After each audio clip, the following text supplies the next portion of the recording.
Welcome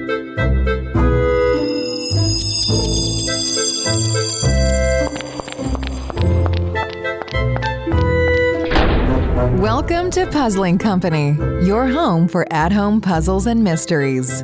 Here are your hosts, Jared and Zach. Well, welcome back to Puzzling Company, your home for at-home puzzles and mysteries. It is me, Zach. I know you've missed me a little bit. The other two, that are currently on, they're not as cool. But I actually have someone else who is newer to the podcast with me. Would you like to introduce yourself? Hi, guys. It's me, Hunter, again, for the second time here. And I agree the other two are, they're not here. As you told me when we played this game, you are, quote unquote, the future of this podcast, right? So, yeah, in a sense.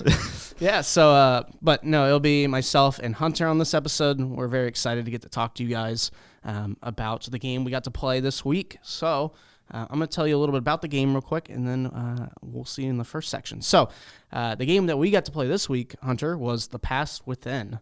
Mm-hmm. It was a really cool digital game we got to play. It has a little bit of a horror element, but we'll talk more about it when we get into the first section.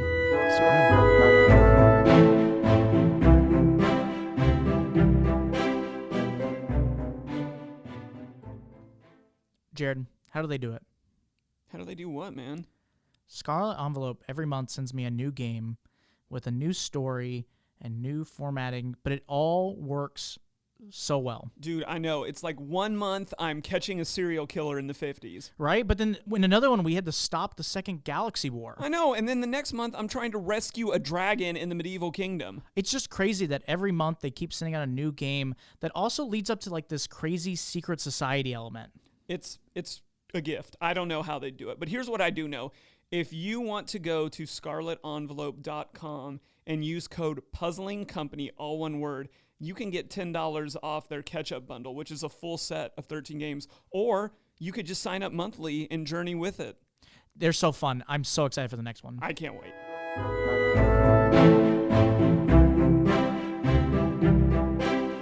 Well, welcome back. So we are now here in the first section of the show where it's basically our review. We're going to talk about our likes for the game as well as our room for improvements. Now, this isn't a section to kind of just dog on the game or anything like that. It is meant for us to kind of just discuss what we liked, but also, we love the game, so we want them to be improved, but kind of give our own take on it, right? So, Hunter, I actually want you to tell the audience a little bit about this game. Kind of give like a quick summary of what the game is. So this game is by Rusty Lake Productions, and they've kind of had an upcoming from like flash games of stories about being inside of a box that were kind of loosely tied around horror. I don't want to call them strictly horror because, I'm not going to say I was scared because of it because I'm a big, brave boy, but they are kind of, eerie, kind of themed, but this is their first, I believe, their first game where it's like a full experience like that. I think it is. They have a few other ones I've seen, but yeah, like you said, they're more like, I'm going to call them flash game style. But yeah, it's a really cool introduction to get to play their games. I've honestly not played their other ones, so I was really excited to get to play this, but I've heard a lot of good things about their games in general, and it seems they have a really good audience from the reviews I've seen of their product or all their products they've made. But yeah, we had a really good time, honestly, playing this. So I'm really excited to get to talk about the things we liked. So I actually will jump us into it. So one of the things I actually really enjoyed about this, and I know Hunter did as well, was actually, I'm going to call it the no internet needed part of this game. Most traditional multiplayer games or co-op games that I've played, we have done, so like We Were Here, stuff like that. It kind of requires you to have internet connection, be able to play across, the U.S. or the world or wherever you're located at across your room. But for this game, there's no internet needed. You are basically picking your option from the beginning of the game. You both get to pick one of two characters, essentially, the past or the future, and you do a split experience where you have half of the experience on your computer and the other person has the other half. And essentially, you start the game at the same time. Like the menu does a really solid job of going, hey, has your partner picked the other character? Mm-hmm. Yes. Has your other person seen this message? Yes. And it's like the game almost gets you set up to be on the same page, and then the game, I don't know how you feel about this, Hunter. The game does it so well where you feel like you're playing a multiplayer experience where like what you're doing actually affects me.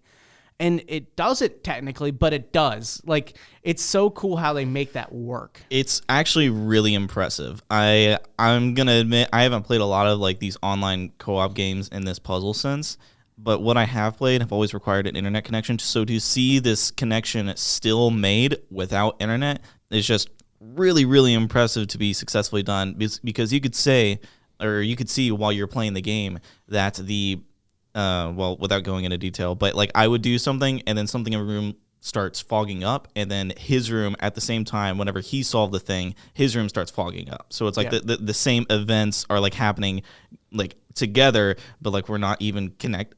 That's just incredible. I think that should be used more in these types of games. I think it's a lot more efficient rather than relying on internet. I think it's kind of like a purposeful handicap to make the game more, I don't know, unique in its, dynamic. Yeah, no, I agree. It did it really well. It was very enjoyable to get to experience it. But also, like I said, there's just a fun element that you just don't have to worry about, like the internet issues you do run into sometimes. Like we've had some times where we played games, like Jared and I, where we kind of ran into some frustrations with like, a little bit of internet, like something comes out that we have to wait on the other person, or the game kind of like awkwardly freaks out because you're waiting on the internet to respond. So it was very cool to get this experience. Like I've had a lot of these experiences in the at-home space, and we'll talk about that more later on in the show. But it was really interesting to see such a dynamic that I've seen in a different medium done so well on digital that I have not seen before. So it was a really fun time. Hunter, I actually want you to talk a little bit about the puzzle design and the practicality, because I know it's something that you really liked about this experience. So this one, again, is very unique in how it's set up. But one of the things we loved is that there is essentially two forms of playing the room. Yep. Essentially like that. It's really hard to describe without spoiling it. Yeah. But basically there are two chapters of the game, and one chapter has player A playing in a certain way, and then the other chapter has player A playing in the other way, and then it just like reverses, so both players get the same experience in that. Actually, I will say this because of their previous games, the player B segment, one of the ways you can play is just standing in a room and like moving around and messing with stuff. Yes. That's how their old games were that's how their old games were set up, and this is how this one is set up. And I think they kind of perfected it in this one, because I've played those previous games, and I think those were a little clunkier in comparison. Not like bad, but like it's more so they perfected it in this one. Okay. And then the other version is kind of you have an object or something in the middle of the room, and you kind of drag and click the mouse around just so you can navigate it, which I really liked. Typically, having 3D objects like that in a 2D game is a really weird looking system, but I think they really, really did that well. And I also really appreciated how we both got to experience the same manner of puzzles. Because whenever you were talking about what you were seeing, I was over here and I was like, I want to see what you're seeing. Like I want to be able to play that stuff too. And then we swapped, and I was like, oh, cool, I get to play this stuff too. And now it's like a whole different experience for me. I really appreciated that, because I feel like a lot of co-op games, not nowadays, well, I suppose nowadays, would not think to do that. Yeah. It's just kind of like, you guys are working together, you guys got to get out, and then once you're out, you're out. There's not too much change, or there's not too much thought to the experience for both players put there. And I think this game really hits the nail on that. Yeah. No, it has a really cool element of that. You do get to play both sides of the experience, in terms of that you stay technically, not spoiling too much, but just the basic of the game with the idea of a past and future. You stay kind of in your timeline, quote unquote, but you just get different perspectives of the puzzle early on, and you do get that flip, which is really cool, of like the 2D versus 3D element, which I really liked. I enjoyed the aspect that the puzzles were split and you needed very much the other person's information. You can't guess and check it. It's not like one of those games sometimes, and I know I've played one or two before, where it's like a co-op game that you can kind of like infer the other half of the answer, or you can kind of guess it. But this game, you like very clearly needed to have the other person do things. So as an example, one of the things I really liked was I'm going to call it the communication code element, where you clearly needed that so you could send it to the other player so that you could actually get instructions. Like, you could not force the puzzle. And even then, like, some of it was almost like gated, which is what the other cool part of that gaming, in terms of that puzzle design, is that the game, even though you're not multiplayer or like connected online, you're almost gated at every puzzle because you need very specific information to do the next thing that the other player has.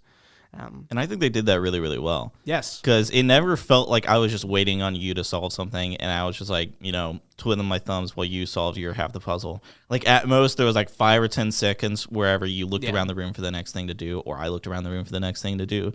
I really liked the pacing on this, and I that's not even something we wrote down. That's just an extra thing. I never got bored. I thought we both always had things to do, and we were both always working together, and it was just simple to see where we should be looking at next, and I never really got lost. Yeah, and I also, in terms of like puzzle design, and just keep going on this point specifically, I liked that every puzzle that we did was kind of unique from each other. Even ones that you repeated, technically, it was a new take on it.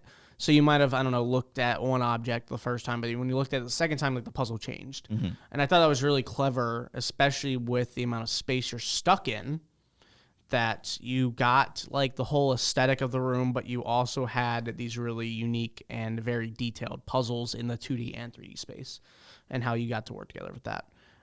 Kind of jumping to the next point, because we're talking about this to a degree, with it being a digital game, I actually really liked the UI system for this experience.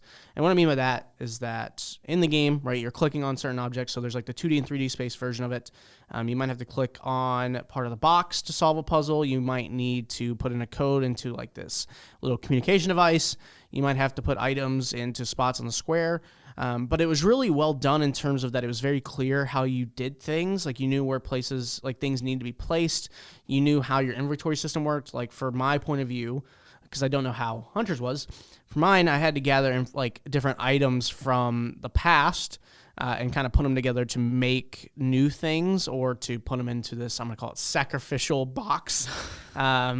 But it was very clever in terms of like, I can put it in my inventory system and I can move it around my inventory, and I knew how to combine things, and I knew how this needed to be placed here, and it was really simple, and kind of, it like almost signposted you on how to do certain things without being too obvious that you had to still do the puzzle of it. It wasn't just like, here's an indicator saying this is where you place it, but it did a good job of explaining how to do it. It was like a very good onboarding experience to the UI. If that's how I'm going to put it. How'd you feel about like the UI? It definitely gave us a really clear path, and that is not a bad thing. Like, It sounds like I'm saying it was super easy and we just like walked through it.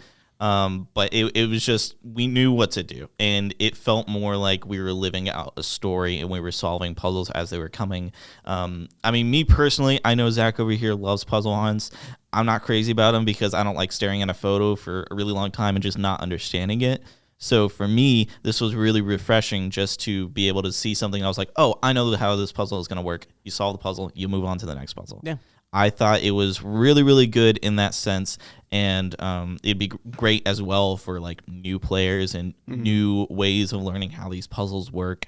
And the UI was just so easy to use, and it was so well designed, and it looked great.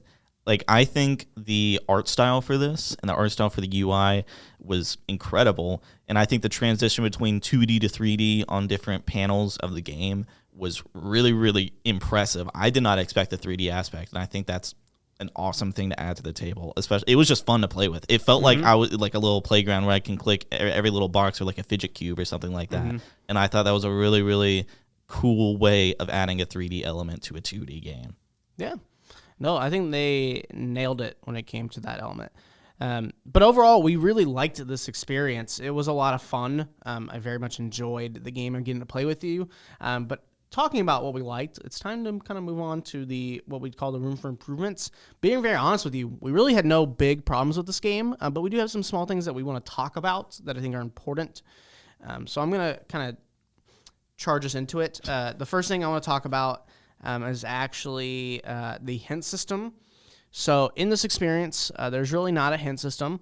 Mind you, being very honest, we did not need hints at all for this experience for Hunter and I, but they explained to you very clearly in the game that there's really not a hint system. The way you'd get hints is that you would ask the other person to like clearly show you what they're doing. Yeah. But realistically for that to happen, you'd either need them to send like a screenshot of their thing because there's no internet provided. You have to send it through like a Discord, which they offer a Discord free, their Rusty Lake Discord, or using your own, which we used our own, so on and so forth. But it kind of could stink if you're like actually stuck in the game and you're like a little bit not as tech savvy, as I'm going to put it. And there's really not a way for you to find the hints other than just like maybe looking up a guide or asking for more help. So, I'm a big fan of hint systems. It kind of was a little unfortunate that there really wasn't one built in, even if it was like really small, to keep most of the experience within the game and not like make it where you very clearly go, ask the box for help, or something like that, or insert horror creepy guy for help. I want to reiterate how we did not need the hints.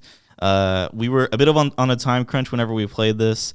And we kept looking at the playtime for the game, and it's like, oh, it's going to be 2 to 3 hours. And we completed it in like an hour and a half. Yes. And that's not a thing to the game is poorly made or like the puzzles were too easy or anything like that. Honestly, we were just good at the game. We were kind of goated. Not a big deal. Yeah, not a big deal.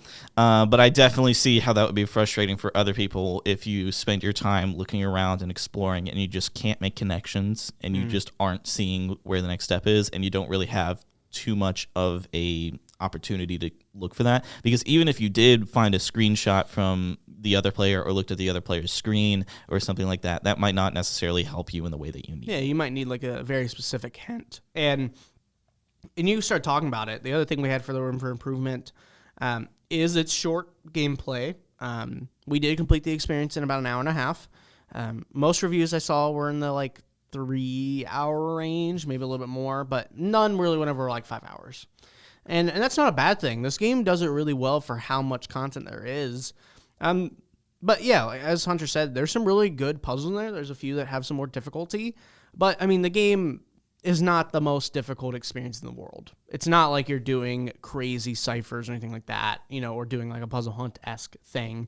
It is more like, it's all communication-based, which is what most co-op games are, right? It's kind of like, oh, I have a 3x3 grid with these things on it. Oh, Hunter, you have a 3x3 grid of something on it. Wow, maybe we should do this together. Crazy. Point A to point B. Yes, but it was done really well. But yeah, it's not really a bad thing that the timer's short, but if you're looking for a longer experience, this game really isn't that.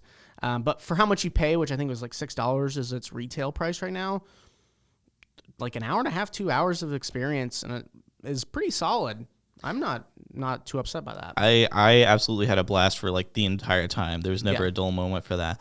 And I'd also like to point out that for some people, the main point of this game might be the story. And I think the story in this one was also, it fit well within the time that we played. It didn't feel rushed. It didn't feel like there was more we needed to solve. It was like, it was a nice little bow at the end of the game where it was like, oh, okay, everything kind of ties together and we know where we're going with this. Yes.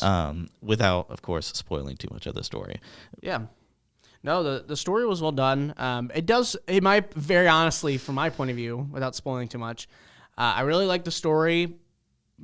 And in the end, it kind of like threw me off a little bit, but it's because it had a bigger meaning to it. And I was like, oh, okay. That's a very interesting, like, it went from here to here. Yeah. It's like you watched almost, imagine watching like a family Christmas movie, and it's about like the magic of Christmas. But at the end, they go, you're actually all an enigma, and you're all you're all one being, and this is how a hive mind works. And it's like you're in a cube, and then like you're in a cube, and it's like a whole. It's not bad. It's just a little confusing. Yeah. What movie is it? I saw a clip recently. There's a movie where the whole ending of the film is that you realize they are just... Oh, it's Men in Black.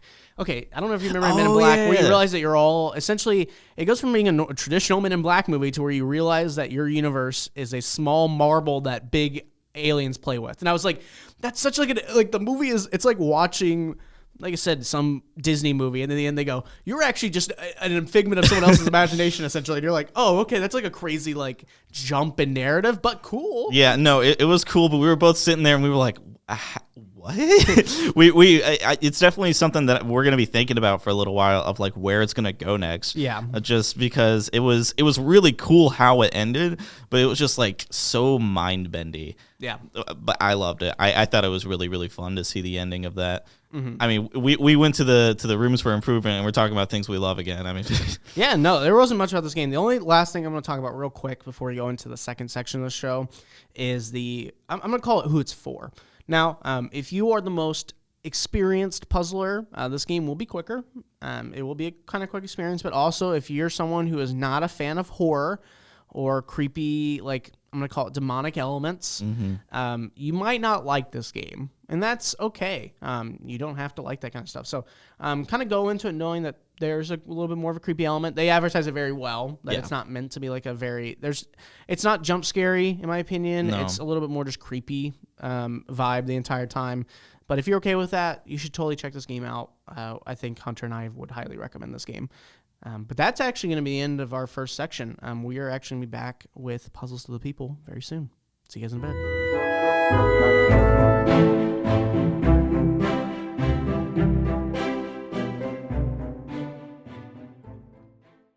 Hey everyone, Jared here. And if you've listened to the podcast for any amount of time, you know that Zach and I love to test our skills as private investigators.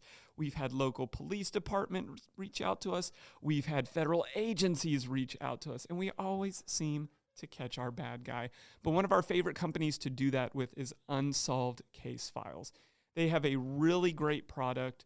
Their game works through envelopes. Every time you solve part of the case, you open another envelope and you get to dig into even juicier and deeper details until you finally figure out what's going on.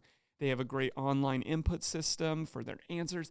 And of course, as we always talk about, a great hint system to complement it when you get stuck and you're looking for that extra nudge.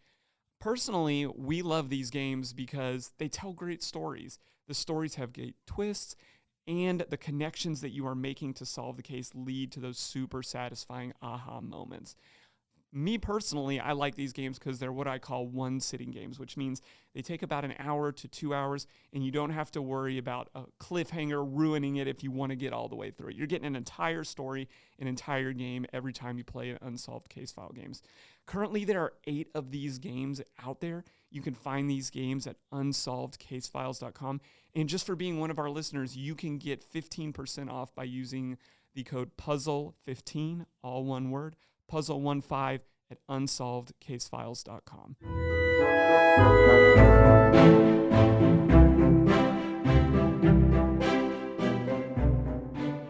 Well, welcome back to Puzzling Company. We are now here in the second section of the show that is Puzzles to the People.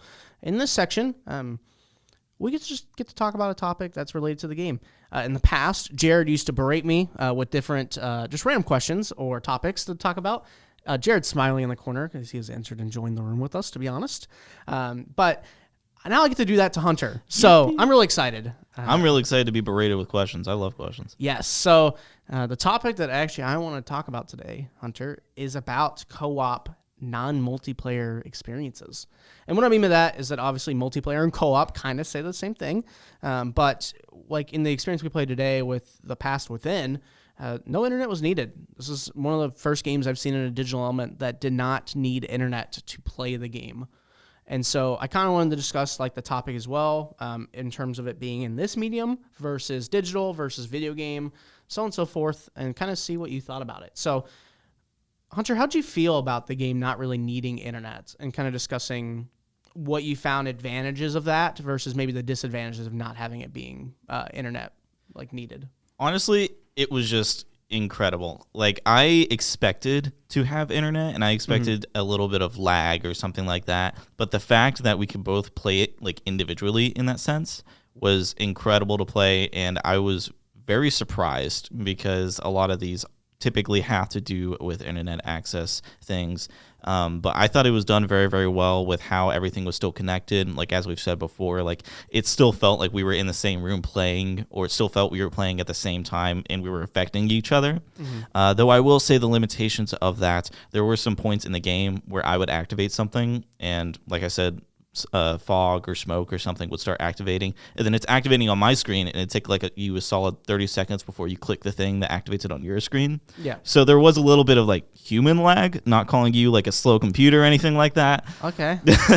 but there was a little bit there was a little bit of like delay in events happening around us, Sure. which did discombobulate the experience a little bit, but not to like a detrimental degree. That was just a side effect of doing it the way that they did, and I think it still got a really good point across. No, I agree. There's definitely the quote unquote human lag, as I had, but I think it's good though. Like it's one of those things that you get to like truly feel the human experience of it, and it was fun being like we had some funny moments where. Not spoiling too much about the puzzle, but there was like a telescope puzzle that I was doing, and it was funny being like I was explaining it to, and you're like. I was like, what are you looking at? And he's like, I'm looking at this. And I went, oh, I can like totally not look at this thing right now because I'm just saying random crap just to say random crap. And I'm like, okay. And then I turn and you're like, oh, that's actually useful now. Great. Or like you said, the human lag of like you pressing one thing and I press it a little bit later. So like we're not technically in the same like exact timing of each other. But the nice part is that the part I would actually kind of disagree, but in a good way, is that the game hides that so well. Oh, like yeah. because you're not multiplayer, it's not very clear like you know, if we were playing We Were Here, like when Jared and I played that series, you know, if we're both across each other in the room and we can see each other and clearly I've turned on my thing and I see you in your room not turning on yours, there's almost a like laughter that I can make fun of you because then I just see Jared and I go, haha, you haven't turned your switch on correctly yet, you know. But with it being like that, you almost can hide the shame that you're a little bit slower than the other person. But it was just done so well, and I really liked how they like hid that element. So talking about those types of things, I actually want to talk about what you think some disadvantages that games like this have versus other ones. And I know you talked about the element of like human lag, but more like, you know, what could you maybe miss out on versus like a game where there is a multiplayer version where you can see each other and stuff like that? So if you're sitting across from each other and you're playing some kind of game together, there is a certain like magic, I want to call it, where you guys are like actually involved in the story. So for the ones me and Matthew played, the Isabella escape room in the box with the two stories and the time travelers thing. Sorry, I cannot remember the name for the life of me right now. It's all good. But when we were doing that and we were working together on that, it was like, you know, I'm playing the role of Isabella, like he's playing the role of Kira and that kind of thing. And we were super involved in like the whole arc and everything that was happening. But with something like this where it is like splits and not really directly connected, there can be a little bit of disconnect there where like you said, if you're laughing at Jared across the room for being slow, then that's a human experience, but that's not an experience that the game necessarily intended for you to have. Yeah. Which isn't bad. That's still hilarious, and I love to play games like that, but some people like to enjoy games for like the story and the experience, like they want to be a part of the world inside, and whenever they have that disconnect, it feels like it takes them completely out of it. So for some people, I'd say that can be a little unfortunate, just because they want to complete the story, they want to be the hero, they want to see everything happen, and if they're laughing at their friend across the room, then that takes them out and they're back in the real world laughing at their room. Yeah, and it's interesting that you kind of discussed that because one of the things I thought about in terms of like disadvantages of like the known internet, but also like you're working together, but you're really not in the same space. I think people really like the element of seeing your friend. Like we had a lot of fun when I've played like the We Were Here. If you play It Takes Two, you know, and there's games like that where, you know, like some of the enjoyment of the experience is that you do have that human element. And even though it might take away from the game in one part, but you're adding emotional and good memories on another element. So like, you know, if you're playing We Were Here and you're going through the castle, and like when Jared and I played that series, it was really fun to get those moments of like, oh, who saves the person who gets left behind? Who like when you're doing this jumpy puzzle and you watch the other person not get up the stairs correctly, like, you know, like or watching someone do a maze and the other person's doing an eagle eye and they laugh as they kind of give you the wrong directions. Jared, you know, but it was so fun to have those moments, and it makes you feel better in terms of like, oh, I'm in this space with them, and you're almost more immersed into the experience versus like when you're in this I'm gonna call it non-multiplayer version or no internet needed version, and you like, I know you're looking at something different than me, but it's more on you to make the like immersion or the creative atmosphere or aesthetic, or I'm gonna say aesthetic or atmosphere that you need to create it more yourself, and that's what a lot of at-home games do. Like one of the games that we played last year, or it was the year before, we played Taco Tuesday, and in that game, it's a co-op game where it's the same thing. There's no internet needed in terms of like between both players. You just get both different files that you're the CIA or the FBI. Trying to investigate the guacamole, who stole the guacamole. But crazy guy, he's actually on our wall. I'm staring at him right now, that monster. But like in that experience, it felt really good to have like that split experience and know that you have half and the other person has half, and it requires you to have their information. You can't just guess and check it. But you still had the like, because you're doing a split experience in the real world and you guys are across the table from each other, you still feel each other there. Like, I know you're across the way from me. Like how you talked about, like, I think it's Time Drifters with Kira and Isabel's story, right? Like, you are both next to each other, so you had that enjoyment of, like, oh, I know Matthew's right there working on it with me. I know he's right there, and we can kind of work on it together, and if we need to, like, interact. And with this game, you can do that. Like, you could have two computers in the same room, and we just do that. And I think that would feel more like I would call an at-home experience, what that medium can do really well, which is having things on the same table and being able to interact and have teamwork elements, but know that like you're right there next to each other, so you can kind of like communicate on a better level outside of like being across the way if you're on Zoom or on Discord, stuff like that. But yeah, there's just a lot of really cool advantages and disadvantages. So talking about something that you brought up earlier, I thought it was interesting. You were talking about like perspectives in this game. You know, for this type of game, you do get multiple perspectives. It's not just like you play in one version of the game and that's it. And you have to play the other version to see it. In terms of how the game is designed with the 2D and 3D element, you get that either way. If you play in the past, you get to see a 2D version of the past, and then you get a 3D version of the past with the box. You know, and if you're in the future, you get to see a 2D or you start with the 3D version, then you get to see the 2D version. And it was really cool that they did that. But then also there is a replayability aspect. You can play the other version and see what it's like to start off in the future and have that element. But they also added the element of multiple. There's the I'm going to call it the bee and the butterfly choice, where we found out, and being very honest, it's kind of a spoiler, it's not, but it's good to know for the game. It is just different answer outputs. Yeah, it's not like a whole different game if you choose the bee or the butterfly. But it was nice knowing that there's all those options and perspectives and choices in the game, because sometimes when you play like a split experience like this, like if I bring back Taco Tuesday, you know you're playing as the FBI. Like that's your whole role. Like you play as that. Everything you do is in that world. You might still work with the other person to create more three-dimensional or teamwork-based puzzles, but you're still limited to what you're provided, while this game gave you a lot of choices to decide how you wanted to play, and you could go back and play it differently. And then there's all the achievements, like if you're an achievement hunter. Your name's Hunter. Wow. I also achievement hunt. Yeah. But yeah, you could try to get like all the different trophies and stuff for playing it the different ways. And I really like that. Yeah, and I'm not going to lie, whenever I found out that the bee and the butterfly thing was just different answers, I was a little disappointed. Sure. But that was because I loved the game so much and I just wanted to play more of it, and I wanted a whole nother experience, and I want Rusty Lake to keep bumping out bangers like this. Mm-hmm.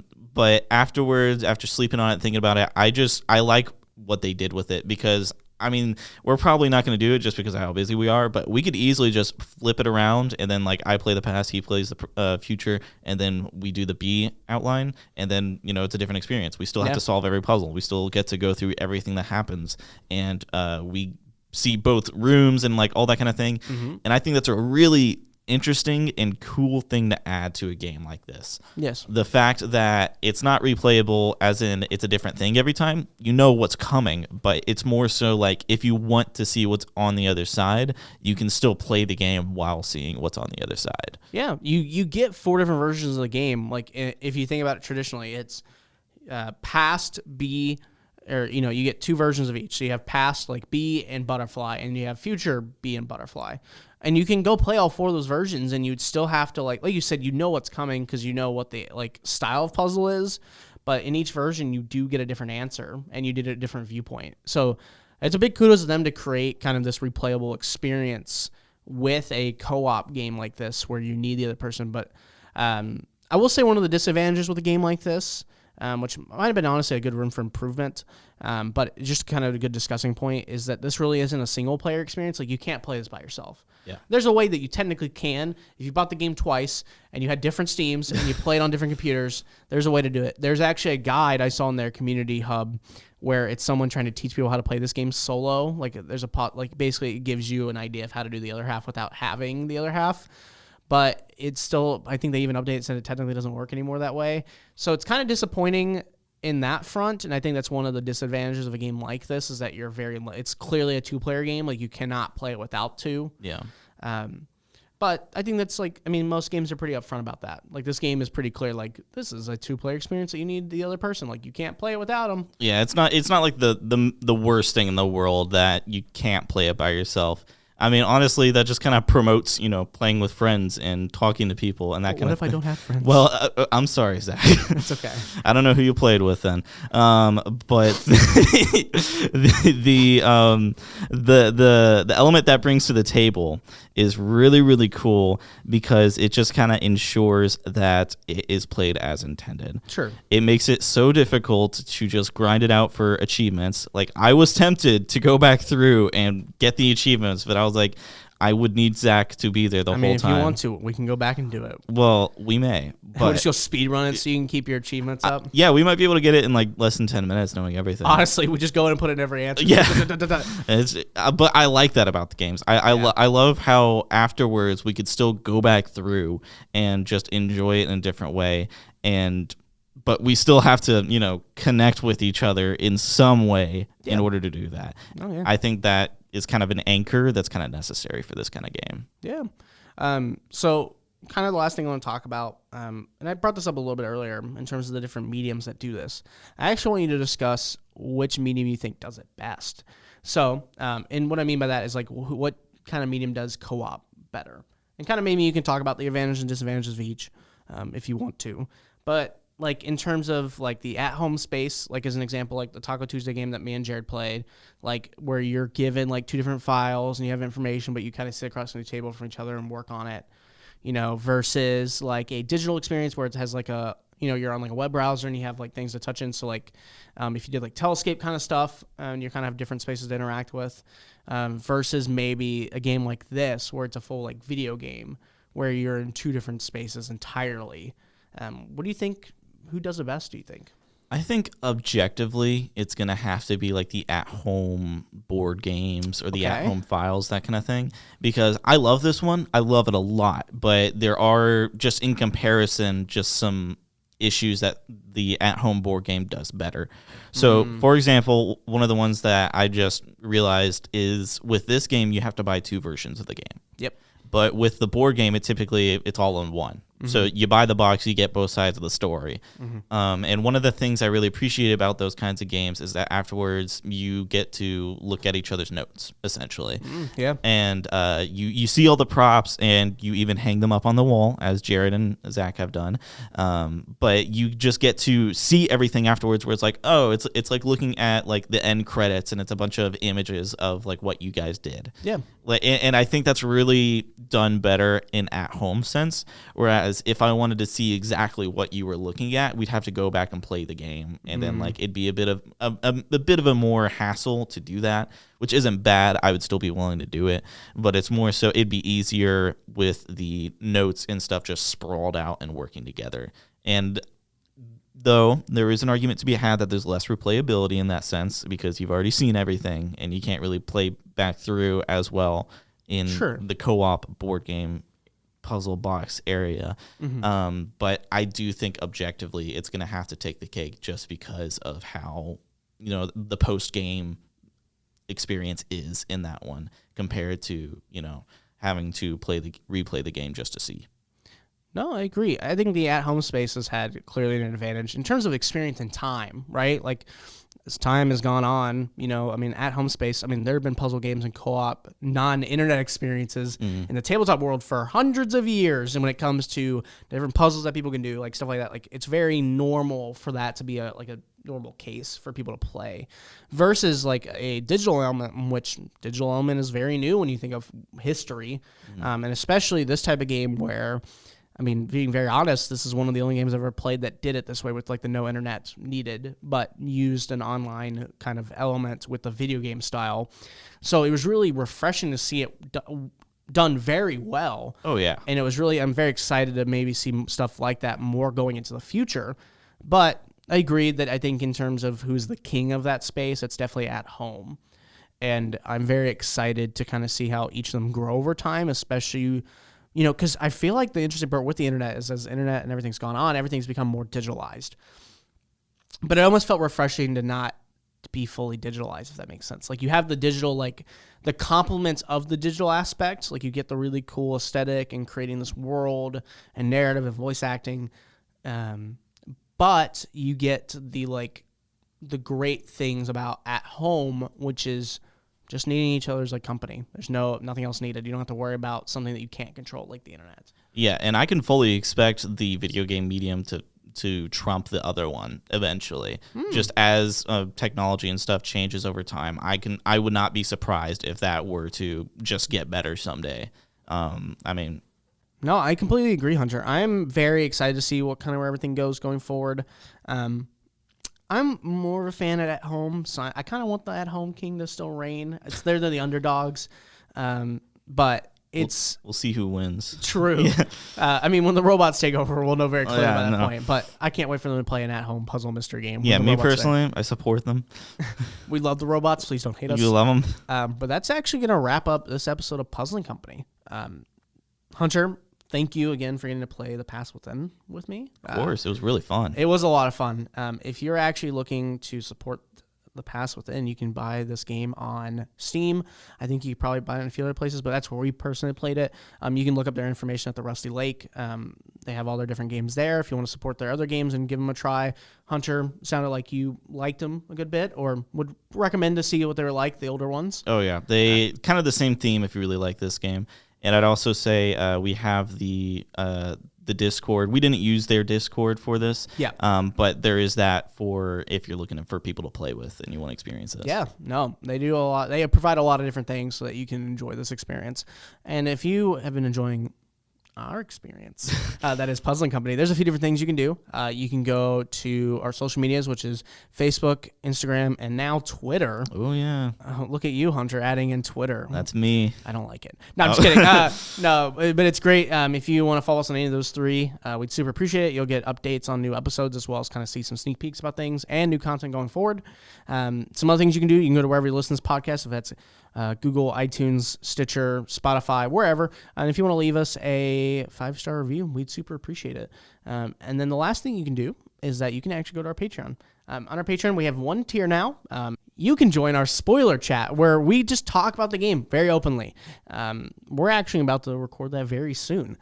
So if you're interested to hear what we fully thought about the game and kind of talking about very specific puzzles and things like that, join our Patreon. You'll be able to kind of see it very soon. But and trust me, those are really fun. I'm not even going to lie. I love doing the spoiler chats. I just get to spitball whatever I thought. Yeah, no, I agree. It's nice getting to kind of like say what's on your mind without being limited with the spoiler-free elements of our normal show. So, but yeah, thank you guys for listening to us. We're excited to be back in 10 days with our newest episode, which, being very honest, who knows who's going to be on it? That's going to be the fun part for you guys to figure out. Could be anything. Could be anything. But for Hunter and Zach, this has been Puzzling Company. See you guys. Thanks for listening. Find us on social media at Puzzling Company and online at puzzlingcompany.com. Check back weekly for new episodes. Until next time, keep puzzling.